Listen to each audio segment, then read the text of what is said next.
যত দিন যাচ্ছে ততই যেন সরকারি প্রাথমিক বিদ্যালয়গুলো থেকে শিক্ষার্থীদের সংখ্যা কমে যাচ্ছে। অভিভাবকরা যত্রতত্র গড়ে ওঠা কিন্ডারগার্টেনগুলোতে তাদের ছেলে মেয়েদের ভর্তির জন্য আগ্রহ দেখালেও প্রাথমিক বিদ্যালয়ের ভর্তির কথা বললেই অনীহা দেখাচ্ছেন। এমনকি অধিকাংশ প্রাথমিক বিদ্যালয়ের শিক্ষকরাই তাদের বাচ্চাদের প্রাথমিক সরকারিতে পড়াতে আগ্রহ দেখান না। সরকারি প্রাথমিক বিদ্যালয় থেকে যখন শিক্ষার্থীদের সরিয়ে নেওয়ার প্রবণতা বাড়ছে, তখন একটু ভিন্ন চিত্র দেখা গেছে বানিয়াপাড়া আজিজিয়া সরকারি প্রাথমিক বিদ্যালয়ে। এখানে প্রতিনিয়ত শিক্ষার্থীদের সংখ্যা কিন্তু বাড়ছে। বিদ্যালয়টির চারিদিকে সবুজের সমারোহ, সারা স্কুল জুড়ে পরিচ্ছন্ন পরিপাটি ছায়ায় ঘেরা স্নিগ্ধ পরিবেশই আকৃষ্ট করে কোমলমতি শিক্ষার্থী সহ অভিভাবকদের। 1951 সালে মাত্র 60 জন শিক্ষার্থী নিয়ে শুরু হওয়া এই স্কুলটি বর্তমানে শহরের প্রাথমিক স্কুলগুলোর রোল মডেলে পরিণত হয়েছে। 69.12 শতক জমির উপর প্রতিষ্ঠিত এই বিদ্যালয়ে বর্তমানে রয়েছে একটি পাকা ও একটি টিন শেডের আধা পাকা ভবন। রয়েছে মাত্র 8টি শ্রেণীকক্ষ, যা প্রয়োজনের তুলনায় কম। বিদ্যালয়টিতে ঢুকতেই বাহিরের দেয়াল জুড়ে শিশুদের তৈরি বিভিন্ন শিল্পকর্ম মুগ্ধ করে শিক্ষার্থী সহ অভিভাবকদের। 8টি শ্রেণীকক্ষের প্রতিটি সাজানো রয়েছে বিভিন্ন শিক্ষা উপকরণ সহ শিশুদের তৈরি হাতের কাজ। স্কুলটির সভাপতি পরপর 2 বার জেলায় শ্রেষ্ঠ সভাপতি, প্রধান শিক্ষক 2 বার শ্রেষ্ঠ প্রধান শিক্ষক ও স্কুলটি গতবার জেলায় শ্রেষ্ঠ স্কুল নির্বাচিত হয়েছে। স্কুল শুরু পিটি প্যারেড থেকে ছুটির আগ পর্যন্ত সারা স্কুল জুড়েই নাই কোনো হই হুল্লোড়। সবাই নিজ নিজ কাজে ব্যস্ত। শ্রেণীকক্ষে পাঠদানের পরিবেশ আপনাকে বাধ্য করাবে শিক্ষকদের প্রতি শ্রদ্ধাবোধ তৈরির। পাঠদানে যেন শিক্ষকদের মধ্যে লক্ষণীয় একটি শীতল প্রতিযোগিতা। সবচেয়ে অবিবেচক কাজ করছে স্থানীয় শিক্ষা বিভাগ, যেখানে শহরের এমনও বিদ্যালয় রয়েছে যেখানে 50 থেকে 120 জন শিক্ষার্থীদের পাঠদান করাচ্ছেন 10 থেকে 12 জন শিক্ষক। সেখানে 5 শতাধিক শিক্ষার্থীদের পাঠদান করাচ্ছেন মাত্র 10 জন শিক্ষক। কোমলমতি শিক্ষার্থীদের ছোট থেকেই ধর্মীয়ভাবে শিক্ষিত করতে রয়েছে নামাজের জায়গা। কিন্ডারগার্টেনগুলোর পাশাপাশি একটি প্রাথমিক স্কুল এত সুন্দরভাবে পরিচালিত হচ্ছে যা সত্যি অনুকরণীয়। আমরা চাই সকল প্রাথমিক বিদ্যালয় এভাবে পরিচালিত হয়। আমাদের বিদ্যালয়ের শিক্ষকরা আমাদেরকে সুষ্ঠুভাবে পাঠদান করেন, মাঝে মধ্যে মাল্টিমিডিয়া ক্লাস করান। মাল্টিমিডিয়া ক্লাস দেখে আমরা খুব আকর্ষিত হই। গণিত ক্লাসে ম্যাডাম আমাদেরকে অনেক সুন্দরভাবে অঙ্কগুলি বুঝিয়ে দেয়। আমাদের এই বিদ্যালয়টি অনেক সুন্দর একটি বিদ্যালয়। আমরা বিদ্যালয়ে ঢুকতে মনে করি যে আমরা কোনো কাল্পনিক জগতে চলে এসেছি। এখানে প্রতিটি দেওয়ালে অনেক সুন্দর সুন্দর ছবি রয়েছে। তাদের মধ্যে হলো লালবাগ কেল্লা, সোনারগাঁও ইত্যাদি।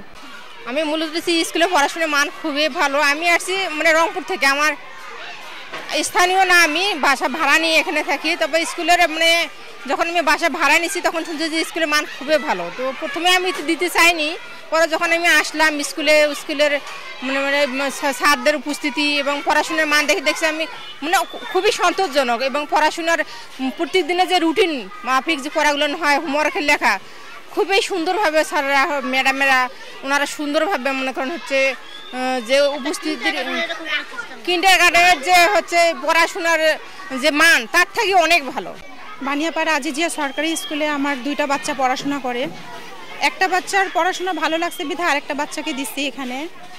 এখানকার রুটিন, এখানকার পরিবেশ, এখানকার ম্যাডাম স্যারদের যে কথাবার্তা বা বাচ্চাদের পরিবেশটা অনেক ভালো, যেটা অন্যান্য স্কুলে প্রাইমারিতে হয় না।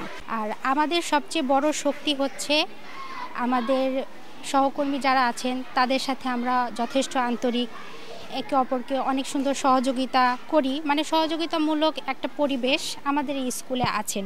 আসলে এই স্কুলটা আমরা শিক্ষার পরিবেশ, সরকারের যে স্লোগান প্রাথমিক শিক্ষার মান উন্নয়ন, তা প্রাথমিক শিক্ষার মান উন্নয়ন করার লক্ষ্যে নির্লসভাবে কাজ করার চেষ্টা করতেছি, যাতে প্রাথমিক শিক্ষার পাঠদান খুব সহজতরভাবে আমরা আমাদের শিক্ষার্থীদের দিতে পারি। সেই জন্য আমি একজন কমিটির মেম্বার হিসেবে শিক্ষকদের সঙ্গে প্রতিনিয়তই যোগাযোগ রাখি এবং প্রতিদিন আমি স্কুলে আসি, তাদের নিয়ে বসি।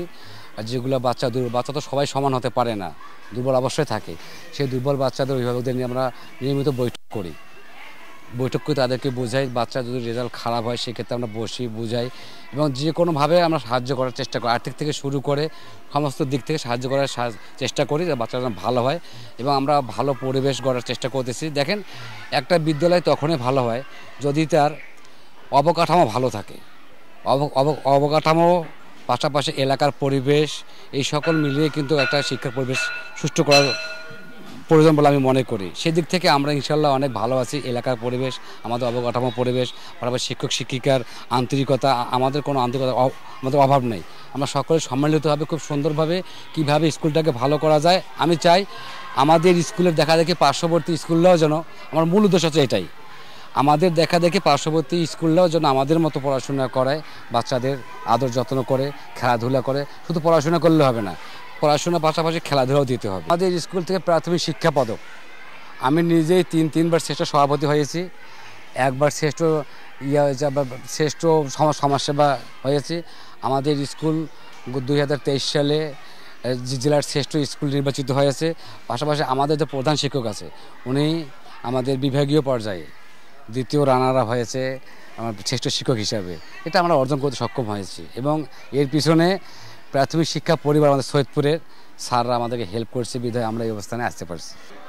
আমাদের যে একটা টিম ওয়ার্ক, এই টিম ওয়ার্কে আমি শুধুমাত্র আমি বলবো না যে প্রধান শিক্ষক এবং সহকারী নিয়েই টিম ওয়ার্ক। এই টিম ওয়ার্কের সাথে জড়িত আছে প্রধান শিক্ষক, সহকারী শিক্ষক, বিভিন্ন কমিটি, বিভিন্ন পর্যায়ের কমিটির সদস্যবৃন্দ এবং বিশেষ করে অভিভাবকবৃন্দ। অভিভাবকদের যদি আমরা আমাদের কার্যক্রমে ইনভলভ করতে না পারি, তারা যদি সক্রিয় ভূমিকা পালন করতে না পারে, তাহলে কিন্তু কোনো প্রতিষ্ঠানই ডেভেলপ করা সম্ভব না।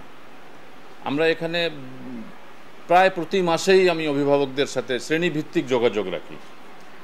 মোবাইলে তো যোগাযোগ হয়েই, শ্রেণীভিত্তিক আমরা মা সমাবেশ, অভিভাবক সমাবেশ করতে থাকি এবং তাদের বাচ্চাদের ফিডব্যাক দিতে থাকি। বাচ্চারা কোন অবস্থায় আছে, কেন আছে, আপনারা কি করতে পারেন, আমরা কি করতে পারি। দেখা যায় যে এটা অভিভাবকদের মধ্যে একটা আলোড়ন তৈরি করেছে। এটা হলো অভিভাবকের সাইডটা। তারা বিভিন্ন পর্যায়ে আমাকে সহযোগিতা করার জন্য, আমার প্রতিষ্ঠানকে সহযোগিতা করার জন্য প্রস্তুত থাকে। দ্বিতীয় কাজটা হলো আমাদের পাঠদানটা যদি আকর্ষণীয় না হয় তাহলে বাচ্চারা কিন্তু আগ্রহ হারিয়ে ফেলবে। আমাদের এখানে প্ল্যান করাই আছে যে প্রতি সপ্তাহে অন্তত 3 দিন, সোম মঙ্গল বুধ আমরা ধরে রাখছি যে 3 দিন আমাদের মাল্টিমিডিয়া ক্লাস হবেই। এই মাল্টিমিডিয়া ক্লাসে বাচ্চারা আগ্রহী হয়। তারপরে আরেকটা সুবিধা আছে আমাদের, যে টিচারদের বলা হয়েছে যে আপনি যেটাই পাঠদান করবেন একটু উপকরণ ব্যবহার করেন। শুধু চকবোর্ড নিয়েই পাঠদান যদি করি তাহলে কিন্তু সেই পাঠদান আকর্ষণীয় হয় না, বাচ্চারা আগ্রহ হারিয়ে ফেলে। এরপরে দেখা যায় যে ব্ল্যাকবোর্ড, এখন কিন্তু ব্ল্যাকবোর্ডের ব্যবহারটা আউটডেটেড, মানুষ ইউজ করে না। আমরা দেখেন আমাদের প্রত্যেকটা ক্লাসে কিন্তু হোয়াইট বোর্ড মার্কার আছে। মার্কারে আমরা আবার টিচারদের আবার ব্ল্যাক এবং অন্য কালারের মার্কার ব্যবহার করতে বলি, যাতে করে বিভিন্ন জিনিস বুঝাতে গিয়ে বাচ্চারা সহজে বুঝতে পারে। এটার কারণে এরপরে বিভিন্ন পর্যায়ের প্রতিযোগিতাগুলোতে আমরা ভালো সাফল্যের সাথে অংশ নিচ্ছি, সাফল্য পাচ্ছি। আমাদের তো শুনবেন যে সভাপতি জাতীয় বিভাগীয় পর্যায়ে গেছে। আমার একটা ইনোভেশন ছিল ডাটাবেস, যেটা আমি বলবো স্কুল ম্যানেজমেন্ট ডাটাবেস আমার একটা আছে। আমার ওই ডাটাবেসটা আমারই তৈরি। ওই ডাটাবেসেই আমাদের সব তথ্য রক্ষিত আছে, রেজাল্ট থেকে শুরু করে সব কিছুই কম্পিউটারাইজড। আমরা কোনো হাতের কাজ করি না এখন, এবং 100% নিখুঁত এবং সততার সাথে কাজ করা হয়। গার্ডিয়ানদেরও একটা আস্থাজন তৈরি হয়েছে আমাদের প্রতি। আমাদের যে মেইন মোটো আছে যে টাইমলি স্কুলে আসা, টাইমলি ক্লাসে যাওয়া, টাইমলি ক্লাসে অবস্থান করা, সময় মতো পাঠদান করা, পাঠদান আকর্ষণীয় করা এবং সবার সাথে সুসম্পর্ক বজায় রেখে কাজ করা। এই জন্য আমরা প্রথম কাজ হলো যে কিন্ডারগার্টেনগুলো দেখবেন খুবই আকর্ষণীয় পরিবেশে আছে, পরিষ্কার পরিচ্ছন্ন, বাচ্চারা টিপটপ, 100% বাচ্চা ড্রেস পরে আসতেছে। আমরাও কিন্তু ওইরকম পর্যায়ে নিয়ে আসছি। আমাদের স্কুল আমরা পরিষ্কার পরিচ্ছন্ন রাখি, আমাদের স্কুল সাজানো গোছানো, আমাদের ক্লাসগুলো সাজানো, আমাদের মাঠ সাজানো, বাচ্চাগুলো 100% ড্রেস আমরা নিশ্চিত করতে পেরেছি। এবং ইভেন এমনও দেখা যায় যে আমরা একবার বাচ্চাদের, আমাদের আগে সাদা জুতা ছিল, তো তো আমাদের গার্ডিয়ানরাই, সাদা জুতার দাম কম জানেন, কেটসের দাম কম, চামড়া জুতার দাম বেশি, তো গার্ডিয়ানরাই আমাকে ইনসিস্ট করছে স্যার এই ড্রেসের সাথে কিন্তু কালো জুতাই মানাবে। তখন আমাদের তো গরিব বাচ্চাও পড়ে, আমরা তখন চিন্তা করলাম যে এই মুহূর্তে যদি আমি বলি যে কাল থেকেই আমাকে কালো জুতা পরে আসতে হবে, তো অনেক গার্ডিয়ান এফোর্ড করতে পারবে না। তখন দেখা গেছে যে আমরা 1 বছর সময় দিছি, যে আস্তে আস্তে জুতা তো ছিঁড়বে, তারপরে আপনারা আস্তে আস্তে করে দেখা যায় এখন 100% বাচ্চার ফুল ড্রেস আমাদের আছে। এবং কিন্ডারগার্টেনের সুবিধাগুলো দেয়, আপনার ফ্যান, আলো বাতাসের ব্যবস্থা থাকতে হবে। আমরা কিন্তু প্রত্যেকটা ক্লাসে দেখবেন আমাদের 4টা করে ফ্যান লাগানো আছে। বাচ্চারা সুন্দর পরিবেশে পাঠদান করতেছে, শিক্ষা নিচ্ছে, যার ফলে গার্ডিয়ানরা অনেকে কিন্ডারগার্টেন, আমাদের আশেপাশে কিন্তু আগে কিন্ডারগার্টেন অনেকগুলো ছিল, এখন কিন্তু আস্তে আস্তে শেষ হয়ে গেছে। আমাদের বানিয়াপাড়া আজিজিয়া যে বিদ্যালয়টির নাম ইতিমধ্যে আপনারা শুনেছেন, এই বিদ্যালয়টিতে প্রায় 500 ছাত্রছাত্রী রেগুলার এখানে যায়। এটি আসলে আমাদের সৈয়দপুর শিক্ষানগরী, এখানে অনেকগুলো ভালো ভালো কিন্ডারগার্টেন স্কুল সহ বেসরকারি ভালো ভালো প্রতিষ্ঠান থাকা সত্ত্বেও এই সরকারি প্রাথমিক বিদ্যালয়টি কিন্তু ভালো চলছে। এর একটি প্রধান কারণ হচ্ছে এখানকার অভিভাবকরা যেমন সচেতন, এখানে আমাদের যে সকল শিক্ষকরা আছেন, বিশেষ করে প্রধান শিক্ষক সহ আমাদের এই টিমটা কিন্তু খুব দারুণ কাজ করেন। এবং যে সকল অভিভাবকরা তাদের বাচ্চাদের পাঠান, তাদের লেখাপড়ার মান থেকে শুরু করে এভরিথিং কিন্তু খুব চমৎকারভাবে পরিস্ফুটন থাকায় কিন্তু এই সফলতা আমি মনে করি। এবং একই সাথে এই স্কুলটার সুনাম এতটাই যে আমাদের ঊর্ধ্বতন কর্তৃপক্ষ কয়েকবার এখানে এসেছেন এবং ভিজিট করেছেন, এবং তাদের এই সফলতা দেখে তারা বলেছেন যে আমরা যেন এই একই বিদ্যালয়ের মতো রেপ্লিকা বা মডেল যেন আমরা অন্যান্য বিদ্যালয়ে তৈরি করতে চেষ্টা করি, আমরা সেই লক্ষ্যে কাজ করছি। বিদ্যালয়ের চারিদিকের মনোরম সবুজের সমারোহ, মানসম্মত শিক্ষার পরিবেশ, সর্বোপরি শিক্ষকদের উন্নত পাঠদানের মানসিকতা এই বিদ্যালয়ের মানকে করেছে অনেক উন্নত। তাই তো আজ এই বিদ্যালয়ের শিক্ষার্থীর সংখ্যা প্রায় 5 শতাধিক। Sara Khatun, desk report, APN 24 TV।